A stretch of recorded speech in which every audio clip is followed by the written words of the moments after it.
More than 1,000 migrants entered the UK on Shabana Mahmood's first day as Home Secretary. It's her job to end this crisis, by the way. And since the refugees welcome here, former Home Secretary Yvette Cooper got sacked from her job after overseeing the biggest influx of illegal migrants on record. It's not looking good, is it? Well, meanwhile, the online left was celebrating a few days of no arrivals like it was the government's success. Well, we all know, don't we? It was simply down to bad weather. How embarrassing for all of them online, eh? Well, Labour's big plan is to shove migrants now into disused military bases like Napier Barracks and Wethersfield. Does that sound a little bit familiar to you all at home? Well, it should. Because in 2023, Yvette Cooper, the then Shadow Home Secretary, slammed the Tories' use of these sites as an admission of failure. So why is Labour now copying the same, as they called, failed playbook? Hypocrisy doesn't even begin to cover it. Now, let's get real. This isn't a solution. It's a shuffling of the deck, isn't it? Crossings are up 44.5% from last year. That's 9,600 plus in 2025 alone. A record high, costing this country and you, the taxpayers, at least $4.2 billion a year. Where's Keir Starmer's Border Security Command? Barely started.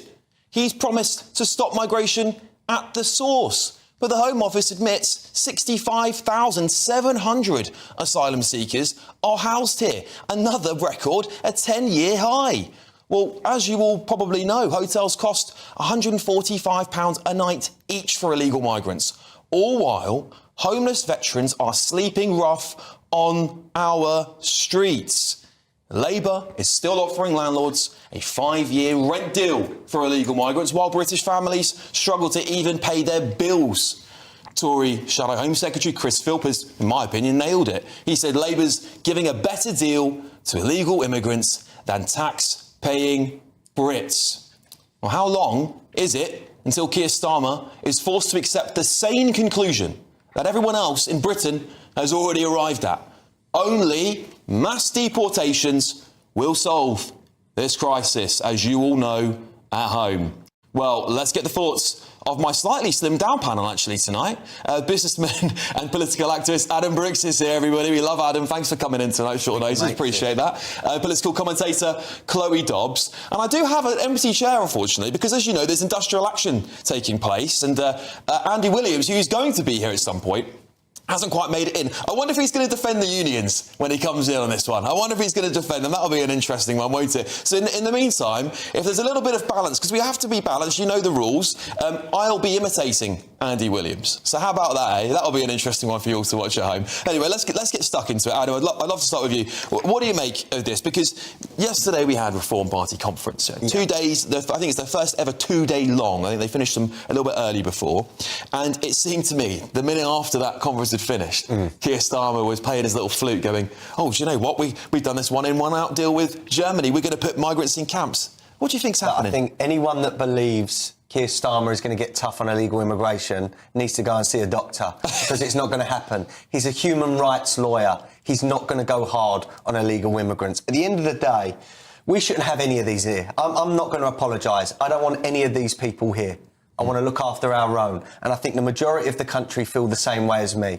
At the end of the day, we're trying to shut down the hotels. I've just come from the Bell Hotel, 500 people. But what's going to happen here, if they do try and move them to military bases, they're going to let them roam the streets. They're going to bust them into towns. That's the problem. We have unchecked, unverified men from far different cultures from our own, amongst our women and our children. So, no, it's not going to solve anything. Yes, I do want them out of the hotels. I don't want them in HMOs either. But if they put them in military bases, they must not be allowed to leave. I want armed guards, because we know there's dangerous people amongst them. And if only 10% are dangerous, we've got a serious problem in our communities. Oh, I completely agree, Adam. But the government would say this. I'm being Andy Williams here, just in case any of you at home think this is just me saying this, it's not. But Andy Williams or others on the left would say this, Chloe. Well, they promised in their manifesto they would close the hotels. The Prime Minister's now going to deliver that pledge, and we should all really be celebrating it, because at the end of the day, we think the hotels are bad. They're in our communities, at least on military bases. People should be safer. People should be safer, and actually people like yourselves and maybe Alex Armstrong would say, actually, we just want mass deportations, but at the end of the day, we're a kind country. We've got good values. We look after people that come here, Chloe. So first of all, I would say we are a very kind country. We, as a country, we have done so much to help people. We've brought so many people into this country. We've done so many great things, like bringing people over here from Ukraine. But there comes a limit when our own country is just going down the drain, because we've been a bit too welcome, to be honest. And as you say, we've got veterans and other people sleeping on the streets whilst we're putting people up in fancy hotels.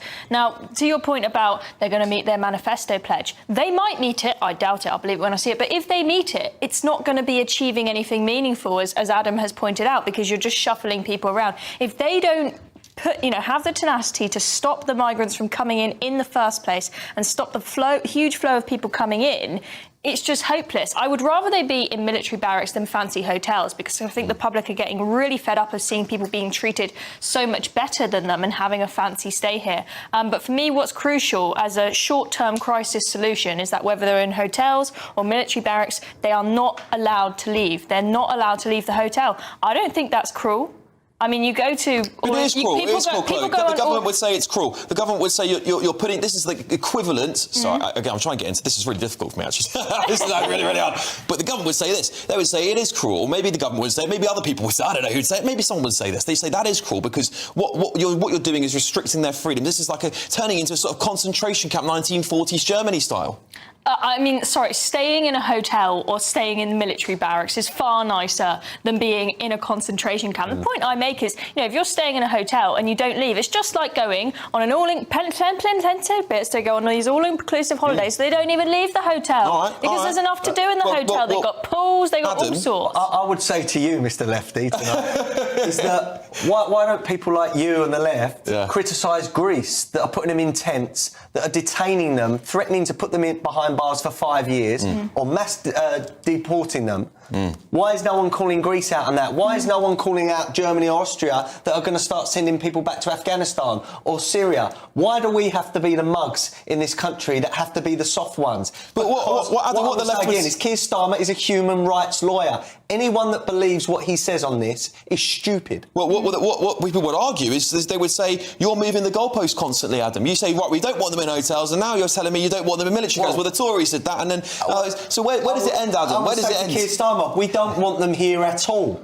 None of them. They're economic migrants that have come through several safe countries and are taking us, the taxpayer, as mugs.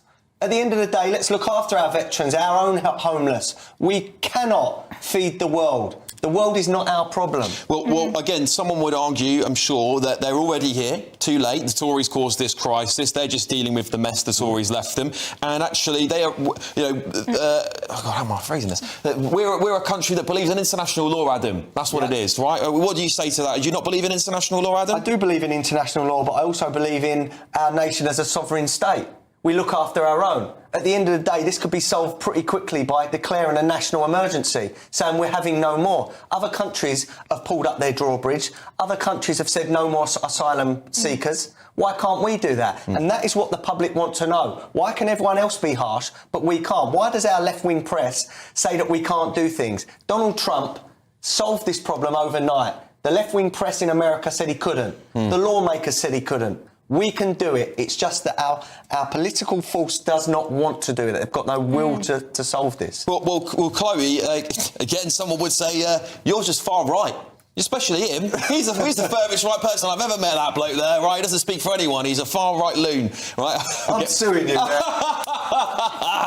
Yeah, Chloe, someone would say, you're far right. You speak for a small minority of people in the country. Actually, what people want is sensible solutions to this, which Keir Starmer is delivering. So, first of all, the polls say otherwise. I mean, I don't need to quote them to you. We've all seen the polls. Show me the polls. Show me the polls. Reform. So, well, we've had a poll. Show me the polls. We've had a poll with reform, with a bigger percentage of the Labour and Tories combined. So that just goes to show this isn't some kind of fringe opinion. And it shouldn't be a fringe opinion to just just think that your country should have a border. I mean, there was a day when that used to be a normal point of view, to say countries should have borders. And as I said before, Alex, we have actually done a lot as a nation to help people, and also, you know, going back in time, impoverishing ourselves to end slavery and then taking refugees from various different places over the years. We've done a lot, but there comes a point when you realise that it is causing big problems for your own nation where you have to put a limit in. I'm not completely against having any refugees, but I think if we're going to have any, first of all, we've got a huge security crisis, not knowing who's coming across.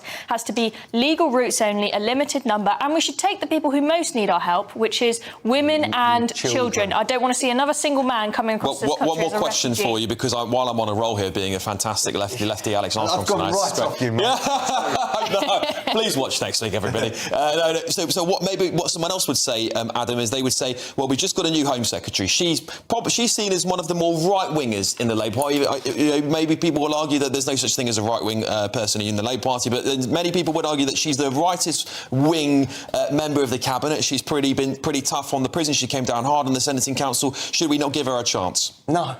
At the end of the day, on her first full day, 1,000 have crossed. It's already a failure, and I've seen the videos of things that she said. But it's not her fault, is it? That's not her fault, right? I do not believe she is right-wing at all. But we've just done a whole segment on the hotels without mentioning the crime. Now, people need to know that asylum seekers and migrants are disproportionately more likely to commit sex crimes and violent crimes, and that's a fact. So let's just say we need to put our communities first, our women and our children first, and that is why us in Epping are not going away, and we will be there every week until that's shut. Yeah, and well, I mean, Chloe, people to Adam's argument would say actually it's still a very, very small amount of crimes being committed by illegal migrants. I think some of the data shows that actually they are disproportionately less likely to commit a sex crime than a white British person is. What would you say to that argument? So, first of all, I would say, you know, one rape is one that we shouldn't have when it's someone who shouldn't have been here in this country. It's a bit of a different matter when it's somebody who has always lived in this country as a citizen. You can't get rid of them. But when it's it's hard to encapsulate the frustration that people are going to feel when they see, oh, my daughter or girl in my community has been raped or sexually assaulted. But it didn't have to happen if we simply had some border control. The other thing I would say is even if people aren't being nicked for something super serious, it is causing a lot of alarm, as I'm sure Adam can confirm, for communities when you've got a bunch of men with nothing to do all day, sitting on street corners, looking at girls inappropriately. Even if they don't commit a sexual assault, that's very unnerving for a lot of girls. Drunk. They go to the local Tesco's in Epping, they shoplift the drink and they sit on the benches. You know what, Adam? You're so far right. Just so far right. as well, we've also seen them. Is that how this works? Am I doing a good job? They go into the betting shops and use the money that they're given on their cards to bet. What sort of mugs are we in this country? Well, look, things have got to stop. We've got to move on, thankfully for me, because I don't know how much longer I could keep that up without internally combusting, frankly. But I hope that was all right for all of you at home. Adam, Chloe, thank you so much for putting up with me, for being a 5-minute lefty there.